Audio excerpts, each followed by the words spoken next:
avec Patricia. Bonjour Patricia. Bonjour Hervé, bonjour à tous. Alors après avoir construit cet arbre généalogique, on va voir comment l'optimiser, ce bonheur en famille. C'est un arbre généalogique positif, je rappelle. Fait, oui. On a été chercher la positivité dans chacune des personnes de la famille. Effectivement, maintenant qu'on s'est appuyé sur certaines techniques comme cet arbre généalogique, on va aller rechercher, que ce soit au niveau de nos ascendants, donc les personnes dont nous sommes issus, ou bien de nos descendants, nos enfants, nos petits-enfants, rechercher juste voilà comment on peut augmenter, optimiser ce bonheur en famille. Déjà, lorsqu'on se trouve dans des réunions de famille, que ce soit en petits groupes ou en plus grands groupes, on va essayer de reconnaître les émotions positives. Ça peut être des éclats de rire, ça peut être des chants partagés, ça peut être tous les moments positifs, des émotions positives qu'on peut vivre en famille. On va essayer de les vivre et les savourer davantage. C'est pas anodin de vivre des moments de bonheur en famille et vraiment les rendre encore plus puissants. On va capitaliser ces émotions positives en famille. Ça veut dire que vraiment on va pouvoir les augmenter, les faire grandir et à partir d'une émotion positive pouvoir rebondir sur une autre et faire en sorte que petit à petit ça devienne de plus en plus grand. Ça peut être aussi des larmes de joie de retrouver des ancêtres depuis l'attente, comme tu disais dans la première chronique, des cousins-cousines que l'on n'a pas vus depuis X temps. Ça peut être justement ce renforcement avec des larmes de joie. Oui. Et justement, j'y viens. Donc, effectivement, c'est tout à fait ça, puisque le troisième point pour optimiser le bonheur en famille, ce serait de partager des souvenirs agréables en famille. Donc, on va renouveler des invitations, on va se retrouver. C'est ce qui s'est passé d'ailleurs après la Covid, quand les gens se sont retrouvés en famille, c'était des larmes de joie, ça avait une autre saveur. Ça peut être aussi partager des visions positives d'avenir en famille. Oui. Ça, c'est très important de se projeter positivement. Tout à fait. Que ce soit pour les études des enfants, que ce soit pour l'évolution du couple, l'évolution de la maison, déménager, l'évolution professionnelle, voilà. On va partager des visions positives de cet avenir en famille. Renforcer son élévation en famille. Ben oui, on va aussi pouvoir faire en sorte que la famille devienne un petit peu plus importante. Recréer des liens. Recréer des liens. C'est valable aussi bien pour les familles simples que pour les familles recomposées. Alors pour les familles recomposées, il peut y avoir un enjeu différent, c'est qu'il y a 2 arbres généalogiques, Fait, oui. voire plus, et chacun vient avec son vécu. Mais ce qui est important, c'est qu'au sein de la famille, lorsque toutes ces personnes sont réunies ensemble, qu'il y ait un maximum d'harmonie et que ce bonheur soit perceptible pour tout le monde et que tout le monde puisse en profiter. Créer un plan de plaisirs familiaux. Eh bien oui, ça serait, voilà, toi tu aimes faire telle action, toi tu aimes faire telle activité, toi telle autre. Eh bien on va essayer de faire en sorte que tout le monde puisse en profiter, que chacun ne vive pas son petit bonheur dans son coin, mais essayer de créer des moments ensemble. C'est ça qui est important, c'est de créer des moments ensemble. C'est ce qu'on appelle aussi les moments de flow. Alors le flow, qu'est-ce que c'est ? C'est pouvoir se laisser aller et on est tellement bien dans ce moment-là qu'on oublie tout, on ne voit pas le temps passer. On est dans un bonheur intense et donc ça c'est arriver à créer ça, c'est lorsque le bonheur est partagé. Pour donner un exemple personnel, j'étais en vacances et mon petit-fils a fait un spectacle donc dans l'endroit où on était et sur scène on sentait toute l'énergie, on sentait tout son bonheur. Il avait un visage radieux, il a 4 ans, il avait un visage radieux. Nous, on ressentait absolument ce bonheur et on vivait son bonheur en même temps, c'était amplifié. C'était d'une incroyable force. C'est ça, des petits bonheurs en famille. Et pourtant, voilà, le spectacle, il n'a pas un rythme dans la peau, il ne chante pas particulièrement bien, mais on ressentait son bonheur à être sur scène et à partager. Et je pense que c'était tout le monde ressentait ça et c'était vraiment des moments très forts. On les filme, bien sûr, puisque maintenant on peut tout filmer avec nos téléphones mobiles. On les revit, on ressent cette même émotion. Et puis après, on continue oh, c'était bien, on en parle encore, on valorise encore ce moment-là. On est quelque part dans une zone de confort, alors. Ah oui, oui, plus que du confort. Là, c'était l'extase. Partager des passions harmonieuses en famille, ben oui, effectivement, pourquoi pas découvrir la passion de la généalogie et puis que ça devienne un moment de partage en famille intéressant. Échanger en famille sur le sens de la vie. Ben effectivement, pour toi, qu'est-ce que c'est la vie? Quel serait ton chemin de vie? Comment tu peux le voir? Quelles sont tes valeurs? On va travailler aussi sur les valeurs. On peut aussi partager des activités sportives en famille. Il ne s'agit pas d'être des as du sport. Ça peut être tout simplement de la marche.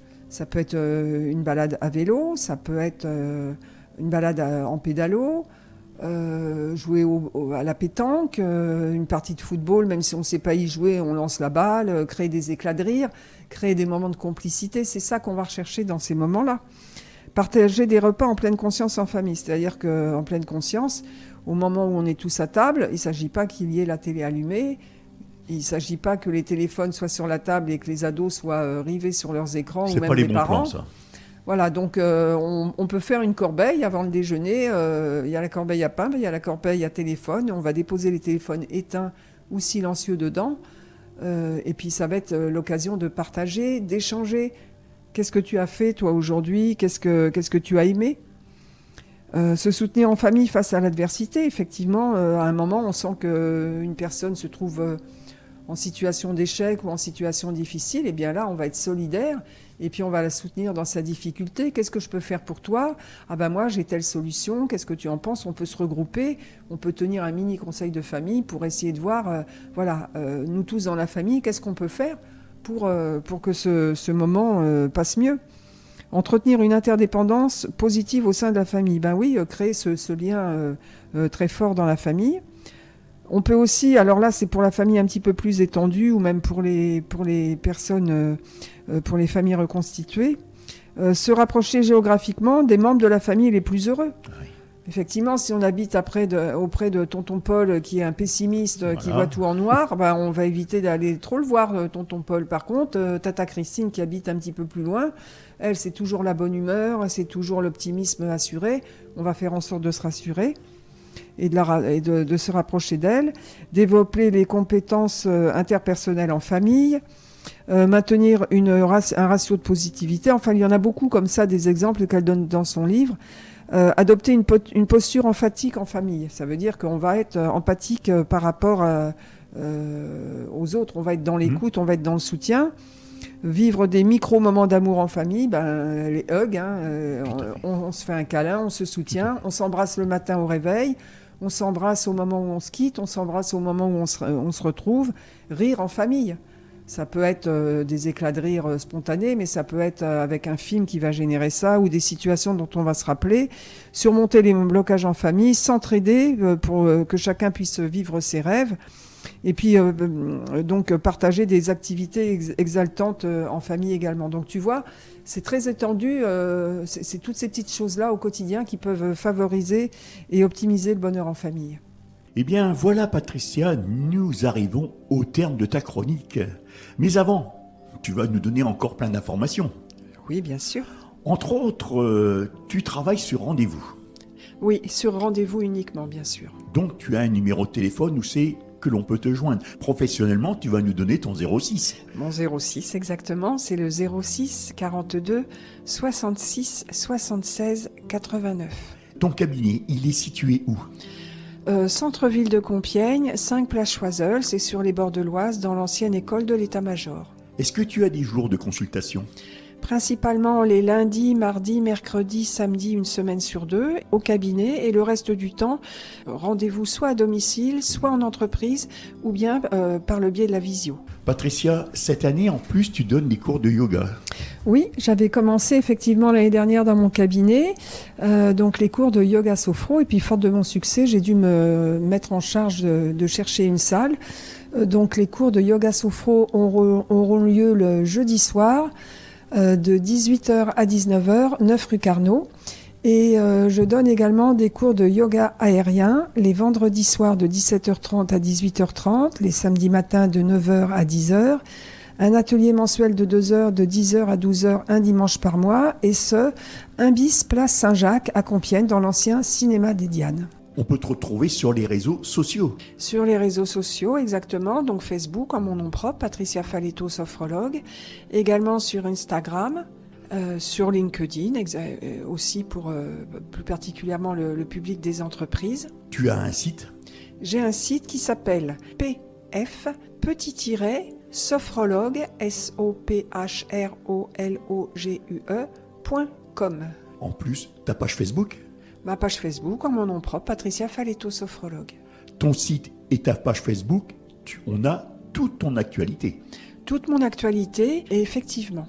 Patricia, on n'oubliera pas non plus ta chaîne YouTube. Oui, ma chaîne YouTube, en mon nom propre, Patricia Faletto, sophrologue.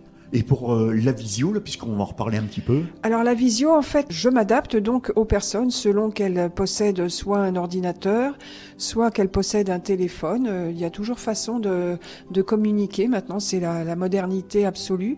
Et on peut communiquer même à distance. Et en cette période, c'est vraiment très utile. Ça permet d'assurer un travail de qualité tout autant qu'en cabinet. Ton téléphone, ton site et en plus ton adresse mail. Avec ces 3 façons, on peut prendre rendez-vous avec toi. Ton adresse mail, c'est laquelle? Alors, Patricia, comme mon prénom, @pf-sophrologue.com. Et enfin, tu nous redonnes ton numéro de téléphone? 06 42 66 76 89. Une belle journée à tous.